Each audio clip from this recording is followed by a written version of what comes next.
வணக்கம் நண்பா, welcome to கிரிக்மிட்டோ. IPL ஏலத்தில் முக்கிய முடிவுகளை எடுத்த இந்த நபர் யார் தெரியுமா? அவரது பேச்சை சிஎஸ்கே கேட்க காரணம் என்ன தெரியுமா?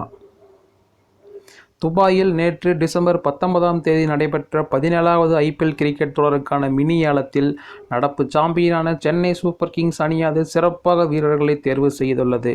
சிஎஸ்கே அணியின் ரசிகர்கள் மத்தியில் மகிழ்ச்சியை ஏற்படுத்தியுள்ளது. அதன்படி நேற்று துபாய் கோகோ கோலா வளாகத்தில் மினி ஏலமானது விறுவிறுப்பாக நடைபெற்று முடிந்தது. இந்த மினி ஏலத்தில் 10 அணிகளைச் சேர்ந்த முக்கிய நிர்வாகிகளும் கலந்து கொண்டனர். சென்னை அணி ஏற்கனவே பென் ஸ்டோக்ஸ் மற்றும் ராயுடு போன்ற வீரர்களுக்கான மாற்று வீரர்களை தேர்வு செய்ய இருந்ததால் இந்த ஏலம் ரசிகர்கள் மத்தியில் பெரிய எதிர்பார்ப்பை ஏற்படுத்தி இருந்த வேளையில் நியூசிலாந்து அணியின் வீரர்களான டேரல் மிச்சல், ரச்சின் ரவீந்திரா, இந்திய வீரர்களான சர்துல் தாக்கூர் போன்ற வீரர்களை சென்னை அணி ஏலத்தில் எடுத்து அசத்தியது. அதோடு வங்கதேச வீரர் முஸ்தபிசுர் ரஹ்மான், சமீர் ரிஸ்வி, அவினாஷ் ராவ் போன்ற வீரர்களையும் ஏலத்தில் எடுத்து சென்னை அணியின் முக்கிய முடிவுகளாக மாறியது. இந்த ஏலத்திற்கு முன்னதாக 31 கோடி ரூபாய் கையிருப்பில் ஏலத்திற்கு சென்ற சென்னை அணி 30 கோடி ரூபாய் செலவு செய்து அசத்தலான வீரர்களை தேர்வு செய்தது ரசிகர்கள் மத்தியில் மகிழ்ச்சியை ஏற்படுத்தியுள்ளது.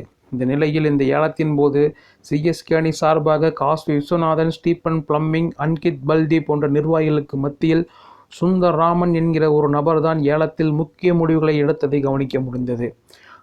அவர் குறித்த விவரத்தை தான் இந்த பதிவில் நாங்கள் தொகுத்து வழங்கியுள்ளோம்.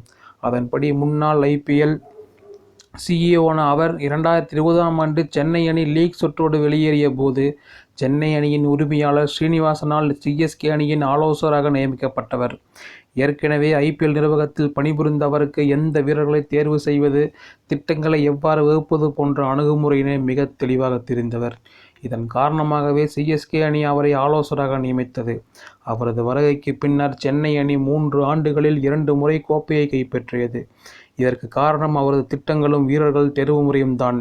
தோனிக்கும் அவருக்கும் நெருங்கிய நட்பு இருப்பதாலும் சிஎஸ்கே அணியின் மூளையாகவும் சுந்தர்ராமன் செயல்பட்டு வருவதாக பலரும் அவரை பாராட்டியுள்ளது குறிப்பிடத்தக்கது. இந்த வீடியோ பிடிச்சிருந்தால் லைக் பண்ணுங்கள், கமெண்ட் பண்ணுங்கள், ஷேர் பண்ணுங்கள், மறக்காமல் சப்ஸ்கிரைப் பண்ணுங்கள். நன்றி, வணக்கம்.